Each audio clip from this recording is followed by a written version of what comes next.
So, back when I was a child, people asked me why I didn't speak about the black guy choking me when he was choking me. Well, I did, and many other kids did. I also spoke about the overdose. I spoke about everything over and over. I spoke about my mother doing things, people. But I learned very quickly that my father is a lot like a car salesman, never wanting to take responsibility and believing whatever shit comes out of car salesmen's mouths. I'll give you the analogy to describe what I'm talking about. Let's say you walk into a car dealership. You pay $20,000 for some used car. You pay for it, you sign it, you all set. You drive it out of the driveway, and as soon as you take your first right turn, the wheels fall off, the engine goes clunk, clunk, clunk, and the whole thing just doesn't work. You start turning the key, nothing's running. Well, you're still in the driveway or you're in the road in front of the car dealership, so you get out screaming at the car, "What did you do? You sold me a broken car. I haven't even drove it 1 mile and the thing's broken down." And then the car salesman comes over and goes, "You must have broke it. It must be something you did." My father, when it comes to me, would just believe the car salesman. Let's say I bought a car, right? And my father's with me. And this is an analogy. When it comes to money and my father getting his money back, he'll do everything in his power. We're talking about protecting his son from other people or acknowledging his son's abuse. Like if I told my father about this black man choking me while I was in the program, my father was only spending 1 hour a month. So for 18 months, he only spent 18 hours, and he really, really didn't want his fun time to end. While I'm getting choked out, food poisoning, wandering around the woods, wandering around this field, which someday, years later, is going to be a pool because they're draining parents out so they can build this big facility. But right now, it's just a cabin in the woods of New Mexico. It's nothing built yet. So we get to suffer so future kids might be able to do something else. Anyways, so every single time something where my parents put me in danger happens. Now, I made it very clear that this place was bad for children before he put me in there. So he knew by the looks of it, the rattlesnakes, the people there, the lack of phone calls, the lack of information coming, that there was something really bad that could happen here. But if I had told him before I left, because the minute I had a chance to leave, I told him everything. But if I told him everything before, like 3 months when I first got there, my father would have called them. They would say, "We don't know what he's talking about. It's probably just a story." Then my father would blame me and say, "See, our son's just a liar." And then I get choked out on the couch. I get abused. I get bit by rattlesnakes. I get to play with a little girl. I will, for the rest of my life, have PTSD memories of me at 9 years old in Villa Santa Maria. I can't even remember my school's name after that. I can't remember at 12 years old the name of my school, but I will never forget the name Villa Santa Maria. I will never forget the person who got me through it, Christina Stiers. I will never forget the overdose at age 7 and my mother covering it up. I'll never forget my mother smacking me and giving me drugs and hurting my body. These are some of the PTSD, there's some of them that I will never forget. But my father, the minute I tell him some black guy is choking me, he's doing stuff, I got food poisoning, you came, remember that time you visited me sick, and I seemed like I was dying, I was pale, that's because I was sick for a week with food poisoning. You know what my father would say? "Ah, just go back in the program, we're not taking you out." But because I told him after the program was done and he can make money off of it instead, he went, "Really? Oh, we believe you this time because we're going to sue them and recoup our money." But see, if I tell him and some other guy goes, "No, I'm not raping your son," while his dick isn't still inside of his son. "Oh, that noise in the background of screaming? Yeah, that's just some TV. Yeah, we're not having sex with your son. Don't worry." And then I come crying, "Oh, they're raping me. My asshole is too wide. Bring me to the doctor." "No, you're just making up stories. Go back there and get some rape some more." This is my parents' care because they don't want to come back for their vacation to watch a son. No, they want to spend 1 hour a month raising their child. That's it. 1 hour a month. And then later, when I become a teenager, let's make it 4 days a week. I'm sorry, 4 days a month. We'll make it on weekends, supposed to be 8 days, but every so often we'll go on a cruise or something and limit that to 4 or 0 for the month. So with all this going on, whenever I told my parents anything was really wrong, you know what my parents did? They made a phone call and then called me a liar.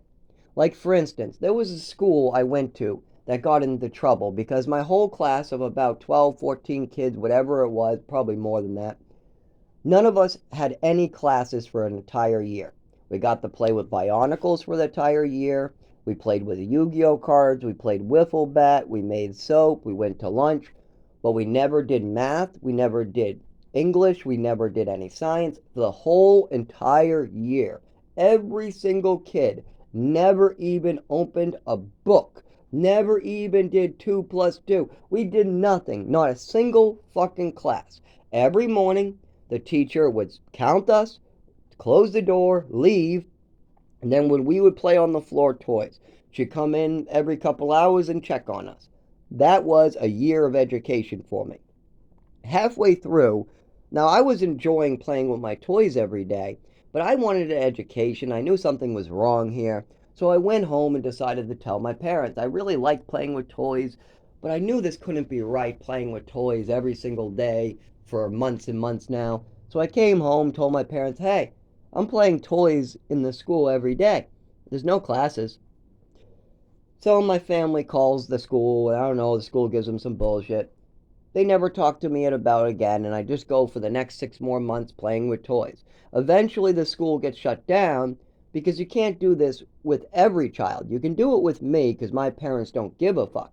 Even after my parents know there's no classes, they keep me in the school. So they now have their son coming up to him saying, hey, we're playing with toys all day. Is that all right with you? No, it's not all right with us. But they're continuing to allow me to go to that school. Why? Probably because they were fed some bullshit and once again they bought it. They probably said, oh, our son's just a liar. Oh, yeah. Meanwhile, I'm going without an education. I've now told my parents. And then later, all these other kids' parents sue. They get their money back. They think that their son's education is a violation of their rights. You know, you're not allowed to steal our son's education away. You know, this is wrong. Other kids tell their parents. Many people get into trouble. You know, all this eventually comes out. But my mother and father, they're moving around the country. They're selling houses. They're not caring about tracking down my education. They probably were even sent a letter. Yes, my parents were probably sent a letter about the school. Like Stephen Ferris, he wasn't in the class. He was in across the hall with the man who had a real math class. So I'm not sure if they had all real classes, but they were older kids who lived there and they did have a real class. We were from foster parents, a separate class. There was a class of like foster kids with parents, and then there was a class for the people who lived there. Anyways, Stephen Ferris, this is the school where a kid asked my parents to adopt him. One of the kids in the other class, he wasn't in my class, but we used to play on like outings when we went on like field trips or outside for wiffle ball. So this Stephen Ferris liked me and he asked my parents to adopt him. This Stephen Ferris knew that there was no classes in the other room and we were just playing with toys. And he used to ask, why do they get to play with toys all day and we have to do classes? But then again, he didn't play with toys all day, so I'm not even sure if he would remember it. Probably not. Stephen Ferris, he was just across the hall in a different class where they did do lessons. So the classmates I had all were from parents, and eventually it all got out. They sent letters, and this was years afterwards. This was many years after I was already out of the school.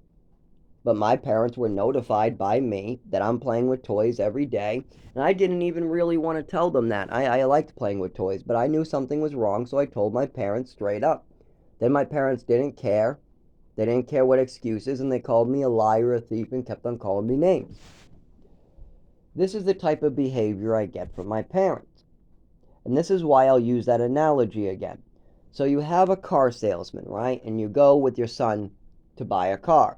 You spent 20 grand on a car, You're pulling out of the driveway and the car fully breaks down. The car just breaks down right in the lot of where you bought the car. So you go to talk to the guy who sold you the car. You're like, I haven't even driven 1 mile and the thing is junk already. And then the car salesman, oh, your son just drove it wrong. He must have hit the clutch and that's why the wheel is off, the engine is smoking, you're going, and the engine won't start. It's just your son. Oh, my son just did something? Okay. And then the father goes over and goes, see, son, it's your fault. We haven't even got it out of the fucking driveway of the shop, and you already break the fucking thing. I'm not buying you another car. Yeah, this car salesman tells me that you're the reason why this car is broken. I just spent 20 grand not even 1 minute ago, and you already break it. Dad, I just started the damn thing. I just started it and drove it 1 foot. I didn't even get it out of the driveway. How did I break it? I don't know, but the car salesman knows his shit. He says you broke it, so you broke it, and now I lost 20 grand because you fucking broke a car. Mom, Dad, I don't know what you're talking about. All I did was drive it 1 feet out of the lot, and now it's all broken down. Are you sure the car salesman isn't trying to sell you some junky car and lying to you? No, no, no, a car salesman wouldn't lie to me. Somebody who's taking our money wouldn't lie to us. Somebody who takes our money would tell us the truth. They wouldn't try to cover up their mistakes, so you're just a liar. Yes, our son is just a liar. This car was good, and you drove it 1 foot, and now look at it. It's all your fault. We're not buying you any more cars. This is the type of response I get from my mother and father. I come home telling them I have no classes. They call the school who's profiting off them. And then the school goes, oh no, we could never do anything like that. And then my parents go, oh, see, our son's just a liar, so let's leave him in the school to get no education.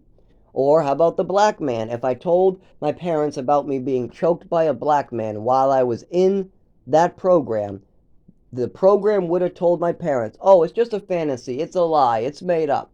My parents would have just been like, oh, we're giving this guy $26,000, so they know what they're talking about. Our son is just a liar, that's it. Yeah, there's no black man choking him out. There's no rattlesnakes in where they're playing. There's no black widows in the bathroom. Yeah, there's no fish game where this black guy is throwing fish at the kids that choke them with their own arms until their arms are bruised and their neck, they can't breathe through their whatever throat. That's not happening because the program that is getting money off of us, 26 or whatever $1,000, they're telling us that we couldn't do such a thing. So our son is just a liar and must suffer for the rest of his life. That's what would have happened. But instead, I took my abuse, I took the chokings, I took the stranglings, I forced down the poisonous food, I got sick all week, and then I told my father, and you know what? It worked because my father, when it comes to his money, oh yeah, he's cleaning up. So now that I'm no longer in there and he paid for it, now he's going to clean up. But the same thing happens over and over. I tell my father, hey, something is wrong. My mother's doing this to me. I tell the doctor, this is happening to me. I tell them the school isn't giving me even one class.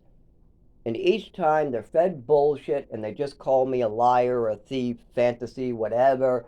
And then I go without an education, a black guy chokes me, I get food poisoning, my mother gives me an overdose, the doctors are trying to help me but they can't because my mother is lying and manipulating while calling me a fantasizer and a liar. Meanwhile, she's stealing my swimming medals away, trying to get doctors to drug me, coming up with fantasies. Oh, this is a black person's medal. He's trying to hurt me. He's trying to get back at me. He's writing his old last name on this medal to get back at me. Meanwhile, a staff member in the orphanage wrote my last name on that at a pool and told me I treaded water the longest, and I just wanted to show it to my mother. That's it.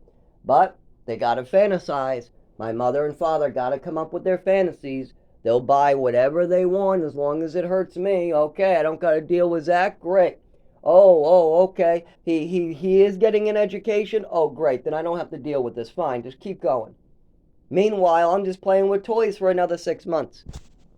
Remember that analogy of the car salesman because that's absolutely my father. We go to buy a car together. He pays 20 grand for the car. I get in the car, start the car, we pull out of the driveway, and the whole thing falls apart. We both go to ask, hey, Why did we just buy this car in less than 1 foot? It's broken down. Car salesman goes, it's your son. Your son did it wrong. He grabbed the clutch, it dropped the transmission. It's all your son's fault. He doesn't know how to drive. He's only 20. He doesn't know how to drive.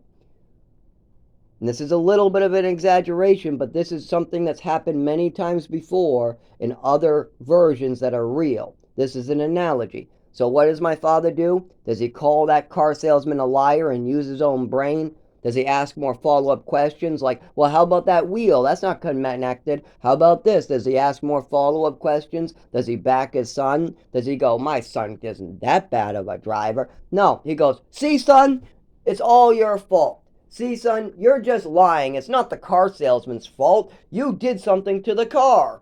No, I didn't, Dave. I didn't, Dad. I did everything you told me. I turned the key. I did it easy. I put on the directional. No, you dropped the transmission. The guy right here says so. And then the guy goes, yeah, Zach, yeah, it's your fault. See, I told you, I paid 20 grand to get you help, and now you destroyed the damn car in less than a minute. You're not getting a new car. No, you're not. I don't care what you say. I've only moved 1 foot, Dad. I've only moved 1 foot out of the driveway. There's no way it's my responsibility. Oh no, you were behind the wheel. We got a guy over here saying it's your fault, and I guarantee you it's your fault. So don't try to pull that fantasy lying bullshit with me.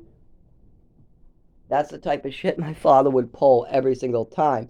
Now, maybe not with that exact circumstance, but you can see what I mean. He's willing to throw out all his common knowledge, all his evidence, everything we know to be true about me, just to believe that I'm a liar, a fantasy, and make his own life easier.